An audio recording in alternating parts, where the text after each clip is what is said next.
Yeah, so Carrington is a dirty player, probably the dirtiest player in the league. And then she has the audacity to go online right after her ejection and claim that she got ejected because of racism.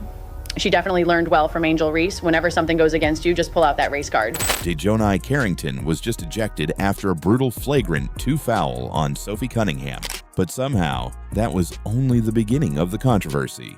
Because after Carrington was thrown out of the Fever versus Sky game, she appeared to take her frustration straight to social media with a message aimed directly at Indiana. 2 words: white privilege. And she tagged the Indiana Fever. I think she's jealous of my natural blonde hair. She'll never have this hair. I literally got clotheslined in the air, and this clown has to turn it into race. Her level of IQ needs to be studied for generations. But anyways, it was an easy dub for us. Now the WNBA has another massive controversy on its hands, because this is no longer just about whether Carrington deserved to be ejected. It is about why she believes the Fever are being treated differently, whether Sophie Cunningham was actually the victim of a dangerous play, and why another physical WNBA moment has suddenly exploded into something much bigger than basketball. Dirtbag DiJonai Carrington, up to her old bag of dirty tricks. You knew it. You knew it. With all of the chatter, all of the talk going around the Indiana Fever, especially following Sophie Cunningham's comments, you knew DiJonai Carrington was going to find a way to go viral during today's game. You knew DiJonai Carrington was drooling, foaming out the mouth at the opportunity to get some clout from the Fever girls. You know she was going to look at Sophie Cunningham. The first time she saw Sophie Cunningham, you knew she was going to right upside her head. And the first time she saw Sophie Cunningham, she right upside her head. And once you actually see what happened, you understand why everyone is arguing. It happened during another physical Fever game. Sophie Cunningham attacked the basket and went up toward the rim. Carrington was defending the play. But instead of a normal contest at the basketball, Carrington's arm came across Cunningham's upper body and face area as Sophie was airborne. Cunningham immediately went crashing down, and that is where things became serious. DiJonai Carrington. Here's Cunningham up ahead of the field, lays it in, and then Cunningham gets into the face of DiJonai Carrington. Gets her right across the face, coming down, trying to prevent the layup, but that is just a hard hit. That's definitely going to be upgraded, I think, to a flagrant too, Ryan. I think that is going to be a flagrant too. Because contact with a player while she is in the air can be extremely dangerous. There is no opportunity to brace yourself normally. There is no control over how you land. One moment you're attacking the basket, the next you're falling toward the hardwood. The officials reviewed the play, and they eventually ruled it a flagrant 2. That meant Carrington was ejected. Game over. And naturally, the decision immediately divided fans. Some believed it was absolutely the correct call. They looked at the contact, Cunningham's vulnerable position in the air, and the potential for injury, and said there was simply no place for it. It's about this. Here we go. DiJonai Carrington clotheslining Sophie Cunningham. Face coming down, trying to prevent the layup, but that is just right there. A hard hit. That's Sophie was not having it. You know Sophie, she ain't backing down. Sophie was ready to go. And you got DiJonai Carrington running to the threads. She didn't put this on Twitter, by the way. But she did make a post on Twitter. So she tweeted out white privilege in caps at Indiana Fever. Unbelievable. Others believed the officials went too far. They argued Carrington was making a basketball play and that the collision looked worse because of Cunningham's fall. But Carrington apparently had an even bigger problem with what happened, because after the ejection, an Instagram story attributed to Carrington began circulating online. It read, "White privilege at Indiana Fever." That's it. No long explanation, no breakdown of the foul, just 2 incredibly loaded words and a direct tag of the Fever. And immediately the conversation exploded because Carrington appeared to be suggesting that Indiana was benefiting from different treatment. And if that's what she meant, that raises an enormous question. What exactly does she believe was unfair? Was she talking about her ejection? Was she talking about how Cunningham was treated by the officials? Was she talking about the fever generally? Without further context from Carrington, people are filling in those blanks themselves. DiJonai Carrington goes to the locker room and tweets out, "White privilege." Then, DiJonai Carrington tweets 823. Seems like a threat to me. Seems like a threat to me. Yo, think I'm messing.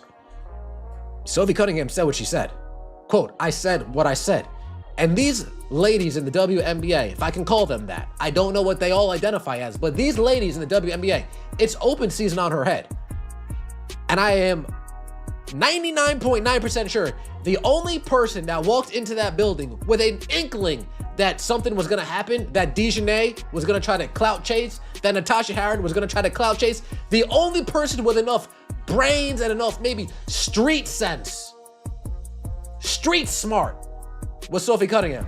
And that is making everything even more heated, because the Fever have already spent years at the center of arguments about officiating and physicality.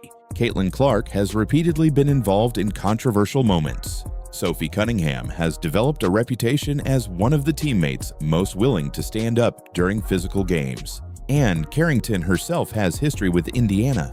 Fans have not forgotten the 2024 playoff series when Carrington accidentally poked Clark in the eye while defending her. That moment produced an enormous online reaction, and Carrington later said she received threats and racist abuse. So there is already history here. Now add Sophie Cunningham, add another physical collision, add an ejection, and then add an accusation involving race. Suddenly, this is no longer one controversial whistle. It is another chapter in one of the WNBA's most combustible rivalries. But here's where the situation becomes complicated. You can debate whether the officials should have called a flagrant 2. That's basketball. Fans argue about officiating every night.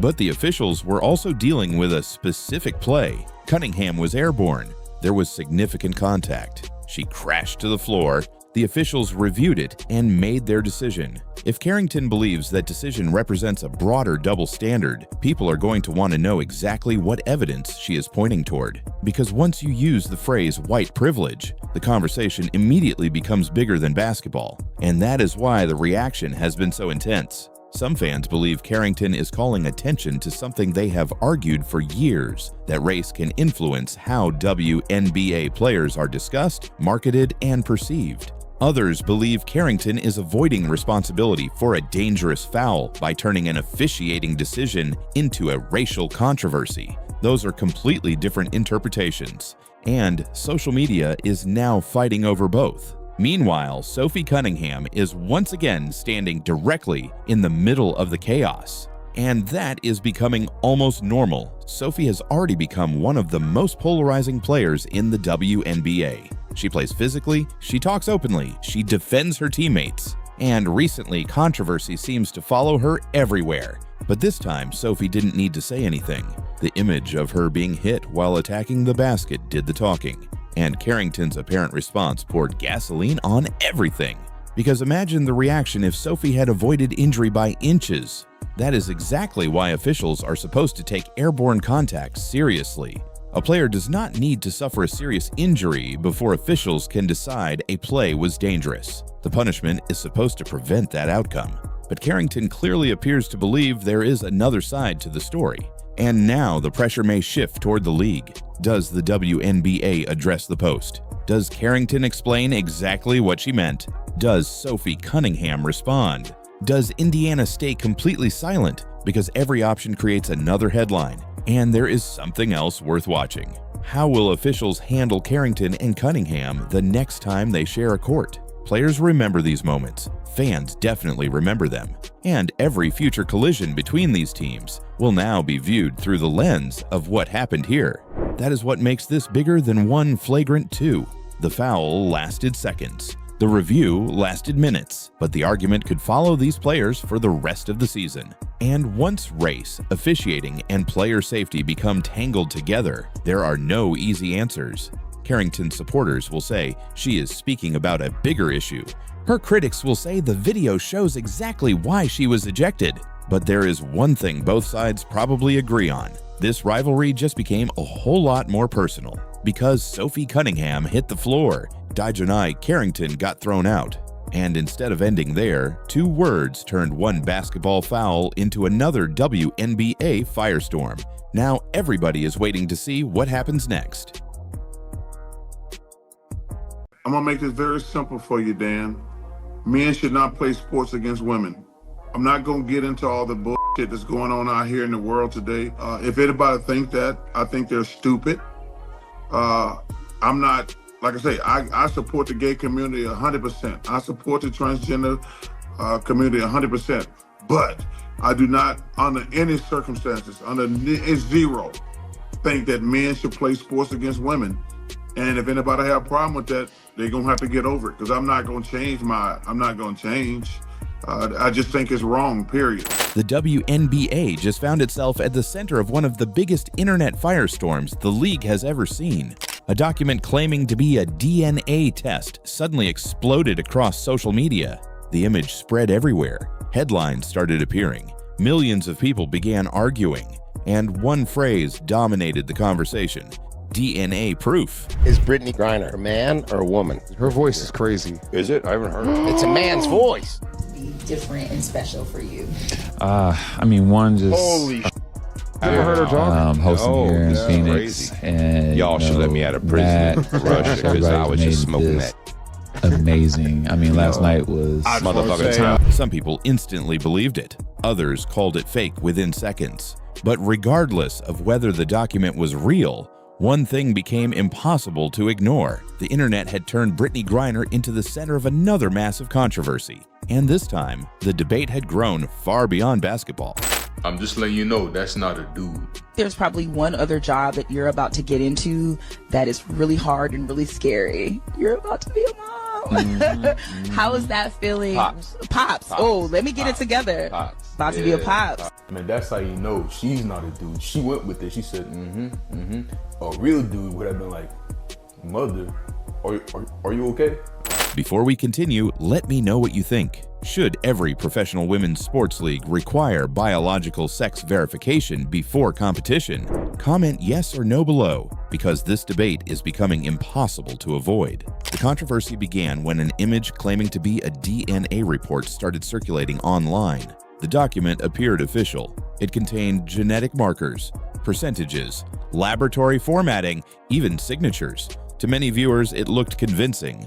But almost immediately, people started asking questions. Where did it come from? Who released it? Was it authentic? Or had somebody simply created it to go viral? Within hours, social media had completely split into 2 camps. One side claimed the report proved everything they had been saying for years. The other side dismissed it as obvious misinformation. The arguments became more intense by the minute. Then basketball fans became involved, then political commentators, then mainstream media personalities. What had started as one viral image suddenly became one of the most discussed topics connected to the WNBA. Shoulder width. Those things don't change when transgender women suppress testosterone. They don't get shorter. They've still got big lungs. We will defend the proud tradition of female athletes, and we will not allow men to beat up, injure, and cheat our women and our girls. From now on, women's sports will be only for women. And that's where things became much bigger. Because regardless of whether the document itself was genuine, it exposed something else. The enormous divide that now exists around women's sport. Supporters argued that biological sex matters in elite athletic competition. They pointed to strength differences, muscle mass, bone density, and physical development. Others argued that targeting individual athletes only creates harassment and distracts from basketball itself. In sports, we like to have a sense that the playing field is level, that there is fairness in competition. Another really important value in sports is that we want everybody to have an opportunity to play, particularly when we're talking about young people. And as a result, with this particular topic, there is apparent conflict between those 2 values. The conversation quickly moved away from one player. It became about the future of women's sport, and that is exactly why the story continued growing. Brittany Griner has been one of the most recognizable players in the WNBA for over a decade. She has won championships, Olympic gold medals, Defensive Player of the Year awards, and she has been one of the faces of the league for years. Because of that profile, almost anything involving Griner immediately becomes headline news, whether positive or negative. That visibility also means rumors spread incredibly quickly, especially online. This latest controversy proved exactly that. People were sharing screenshots without checking sources. Reaction channels rushed to post videos. Comment sections exploded. Some posts reached millions of views before anyone could verify where the document had even originated. And that highlights a much bigger problem in today's social media world. Speed almost always beats accuracy. If something creates outrage, people share first and ask questions later. That is exactly what happened here. Meanwhile, the WNBA once again found itself caught in the middle. The league has already spent years dealing with criticism surrounding fairness, inclusion, and competitive balance. Every time one of these debates returns, it brings even more attention, not only from basketball fans, but from people who never normally watch the WNBA. Some analysts believe that constant controversy hurts the league. Others argue that every headline creates more exposure. Whether people love the league or criticize it, they are still talking about it. And attention is one of the most valuable things in sports today. But there is another reason this story exploded: the timing. Women's sports around the world are facing increasing scrutiny over eligibility rules. Different sporting organizations have introduced different policies. Some require medical reviews, some require hormone regulations, others rely on legal documentation. There is no single worldwide standard. That uncertainty creates confusion, and confusion creates viral conversations, which brings us back to the image everyone was sharing. As of now, there has been no verified public evidence confirming that the viral DNA report circulating online is authentic. That has not stopped millions of people from discussing it, because in today's internet culture, perception often spreads much faster than facts. And once something reaches enough people, correcting it becomes almost impossible. Meanwhile, Brittany Griner has continued focusing on basketball. She has not publicly authenticated the circulating document. The WNBA has also not confirmed the claims surrounding the image. Yet the discussion refuses to disappear. Every new podcast, every reaction video, every social media post keeps the story alive. Then another name entered the conversation: Sophie Cunningham. After becoming one of the league's most talked about players this season, many fans began comparing her outspoken opinions on protecting women's sports with the latest Griner controversy. Some argued that recent events had strengthened Cunningham's position. Others accused people of using unrelated stories to push political arguments. Again, the league became divided. Then Caitlin Clark supporters entered the debate. Many pointed out how almost every major WNBA controversy somehow ends up connected to Clark's enormous audience. Whether the story involves ratings, league politics, officiating, or now broader discussions surrounding women's basketball, Clark's fan base amplifies nearly everything happening across the league. That is why stories like this spread so quickly, because millions of basketball fans are already paying closer attention than ever before. And that attention is changing the WNBA. Some see that as positive. Others believe it is creating constant drama. Either way, the league now operates under a spotlight unlike anything in its history, which means every rumor, every controversy, every viral image has the potential to become international news overnight. And that brings us back to the biggest question: not whether one image is real, but whether professional sports are prepared for the growing number of debates surrounding fairness, eligibility, and competition. Because this conversation is not disappearing. If anything, it is becoming even bigger. The WNBA now finds itself balancing elite basketball with some of the most emotionally charged discussions in modern sport. And judging by the reaction to this latest viral controversy, the biggest chapter may still be ahead.